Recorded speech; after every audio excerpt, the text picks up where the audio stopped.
Hello बच्चों, let's read this question. The question says for a solid having rock salt structure, the edge length of a cell is 508 picometer. If the radius of cation is 110 picometer and radius of anion is option A 144 picometer, option B is 288 picometer, option C is 618 picometer and option D is 398 picometer. तो बच्चों हमें इस question में कहा गया है हमारा कोई सॉलिड है और उसके अंदर बच्चों हमारे पास क्या है, एज लेंथ दे रखी है 508 पिकोमीटर और हमें रेडियस ऑफ कैटायन दे रखी है कि अगर हमारे जो कैटायन है उसकी रेडियस 110 पिकोमीटर होती है तो हमें रेडियस ऑफ एनायन बतानी है कि रेडियस ऑफ एनायन कितनी होगी। फर्स्ट ऑफ ऑल बात करते हैं इस क्वेश्चन में हमारे की कंसेप्ट की। बच्चों की कंसेप्ट क्या होगा, हमें रिलेशनशिप एस्टेब्लिश करना पड़ेगा। क्या करना पड़ेगा? रिलेशनशिप एस्टेब्लिश करना पड़ेगा बिटवीन हमारे पास edge length and radius of cation and anion. की कंसेप्ट क्या होगा बच्चों? Relationship between radius of cation and anion. Radius of cation को बच्चों हम आर प्लस से डिनोट कर सकते हैं एंड रेडियस ऑफ एनायन को हम किससे डिनोट कर सकते हैं? आर माइनस से डिनोट कर सकते हैं, R minus and edge length. और हमें एज लेंथ के बीच में क्या करना है? रिलेशनशिप को एस्टेब्लिश करना है। एज लेंथ को बच्चों हम हमारे क्यूबिक यूनिट सेल्स के अंदर हम ए से डिनोट करते हैं। किससे डिनोट करते हैं? ए से डिनोट करते हैं, ए। तो समझते हैं हमारे पास क्या रिलेशन होगा। लेकिन अगर हमें रिलेशनशिप एस्टेब्लिश करना है तो हमें देखना पड़ेगा बच्चों हमारे पास रॉक सॉल्ट स्ट्रक्चर के अंदर हमारे कैटायंस और एनायंस लोकेट कहाँ पे होते हैं। अगर हम बात करें हमारे पास रॉक सॉल्ट स्ट्रक्चर की, तो बच्चों हमारे पास जनरली रॉक सॉल्ट स्ट्रक्चर सबसे बेस्ट एग्जांपल कौन है इसका? हमारा NaCl। NaCl के अंदर हमारा रॉक सॉल्ट स्ट्रक्चर होता है और इसके अंदर होते हैं Na प्लस आयंस जो हमारे कहाँ पर लोकेट होते हैं? हमारी ऑक्टाहेड्रल वॉइड में लोकेट होते हैं। ऑक्टाहेड्रल वॉइड्स कहाँ पे लोकेट होते हैं? Octahedral voids. और ये ऑक्टाहेड्रल वॉइड्स होती कहाँ पे? एक बॉडी सेंटर पर होती हैं और जितने हमारे पास एज सेंटर्स हैं वहां पे होती है ये। मतलब ये हमारे पास बॉडी सेंटर पर होगा, बॉडी सेंटर पर होगा प्लस एज सेंटर्स पर होते हैं, एज सेंटर्स। और जो हमारे पास यहाँ Cl नेगेटिव आयन होते हैं बच्चों, ये हमारे पास कौन से अरेंजमेंट में हमारे अरेंज होते हैं? ये सीसीपी लैटिस के अंदर अरेंज होते हैं। सीसीपी लैटिस या और एफसीसी लैटिस भी बोल सकते हैं, that is face centred cubic और cubic close packing. FCC lattice के अंदर ये अरेंज होते हैं। समझते हैं क्या मतलब है इसका। अगर सीसीपी पे कोई हमारे पास अरेंज होगा लैटिस के अंदर तो वो हमारे कॉर्नर्स पर होता है और हमारे पास जितने भी फेस सेंटर हैं उन पर लोकेट होता है, फेस सेंटर्स पर। तो देखते हैं। तो कंसिडर करिए ये हमारा कौन है? ये Cl नेगेटिव है। कौन है ये? हमारा Cl नेगेटिव है। तो Cl नेगेटिव कहाँ होंगे बच्चों? हमारे कॉर्नर्स पर।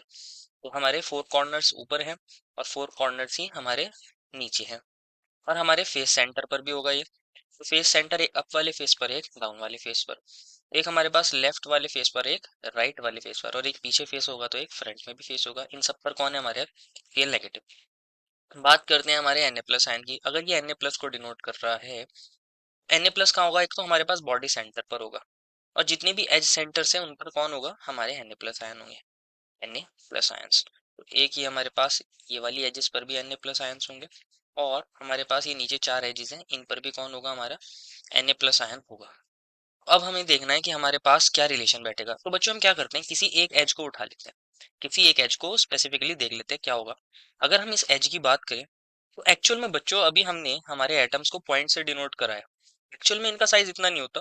एक्चुअल में तो ये बड़े बड़े स्पेयर्स होंगे, एक दूसरे को कंप्लीटली टच कर रहे होंगे। यहाँ हमने इनको टच करते हुए नहीं दिखाया टू अंडरस्टैंड इट बेटर, लेकिन एक्चुअल में एक दूसरे को टच कर रहे होंगे जो हमारे एज पर स्पेयर्स है। एक्चुअल में क्या होता है, अगर हम बात करें हमारे पेयर्स की, जो या एटम्स हैं या आयंस हैं उनकी, तो हमारे पास ये एज है, ये एज लेंथ है बच्चों। और यहाँ अभी हमने एक Na प्लस आयन को देखा था, हमारे एक Na प्लस आयन को अभी हमने देखा था। एक्चुअल में बच्चों वो कुछ इस तरह होगा, Na प्लस आयन कुछ इस तरह होगा। और अभी हमने देखा था कॉर्नर्स पर कौन थे? हमारे Cl नेगेटिव आयंस थे। तो एक्चुअल में बच्चों हमारे Cl नेगेटिव आयंस कुछ इस तरह होंगे। ये हमारा सेंटर होगा Cl नेगेटिव का।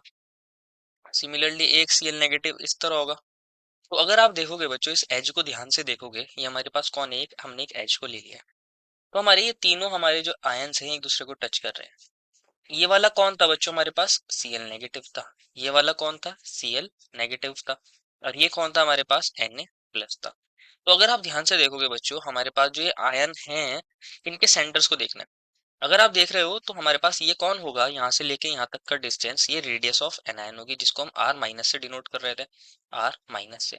अगर आप यहाँ से देखोगे यहाँ से लेके यहाँ तक का डिस्टेंस, ये क्या है? हमारे पास Cl नेगेटिव की हमारी रेडियस है, तो इसको क्या बोलेंगे? R minus, radius of anion.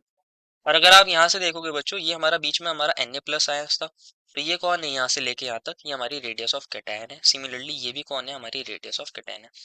तो हम ऐसा बोल सकते हैं कि हमारे पास R minus plus R plus plus R plus plus R minus is equals to, हमारे पास एज लेंथ की इक्वल होगी। एज लेंथ हमने क्या मानी थी, एक यहाँ से लेके यहाँ तक का डिस्टेंस हमारा क्या था, एज लेंथ ही तो था। तो हमारे पास दो तो R माइनस हो गया और दो R प्लस हो गया, तो टू कॉमन ले सकते हैं हम। Two R plus plus R minus is equals to A।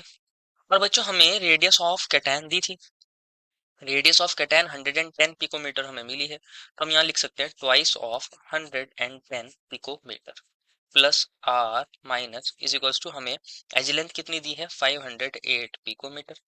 ये दी है, टू हमारा यहाँ मल्टीप्लाई में हो रहा है, उधर जाके 508 को डिवाइड कर देगा, तो ये बन जाएगा 110 picometer plus radius of NIN is equals to, अगर टू हमारे 508 को डिवाइड करेगा तो बच्चों ये आ जाएगा हमारा 225 और ये 254 पिकोमीटर।